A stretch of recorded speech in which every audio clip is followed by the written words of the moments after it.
Dlouho jsem přemýšlel, jak tenhle ten unboxing uvést a řeknu to úplně jednoduše. Malý, ale šikovný. To přesně je pánský holící strojek Senkor SMS 5520 BL. To nejlepší, co Senkor v tomhle oboru nabízí. Tak se pojďme podívat, co je v jeho balení. Základní věci, jako je například návod, můžu rovnou přeskočit. Dostaneme se k věcem už důležitějším, jako je nabíjecí adaptér strojku, velmi příjemný látkový sáček, do kterého můžete strojek třeba včetně nabíječky odložit, čistící kartáček na strojek, no potom samotný holící strojek i s holící hlavicí a k tomu ještě výměnná hlavice zastřihovače. Tenhle ten strojek totiž neumí jenom holit, ale umí i zastřihovat. Výměna těchto hlavic je velmi jednoduchá, prostě a jednoduše zatáhnete, sundáte holící hlavici, místo ní pak jednoduchým nacvaknutím nasadíte hlavici zastřihovací a můžete zastřihovat. Já se ovšem vrátím k tomu zásadnímu a nejdůležitějšímu, co tenhle ten strojek umí, tedy holit vousy.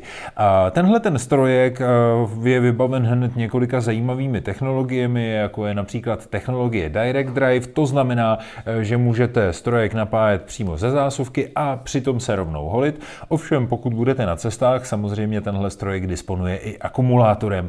Ten nabijete za zhruba 1,5 hodiny a vydrží na zhruba hodinku holení jako takového. Ovládání strojku je velmi jednoduché, má zapínač, který je zároveň i vypínačem a když strojek zapnu, tak uvidíte i LED indikátor stavu nabití, který teď ukazuje 93% baterie. Samozřejmostí jsou 3 otočné a výkyvné břity, to znamená, že tenhle ten strojek přesně kopíruje vaši tvář a její jednotlivé záhyby.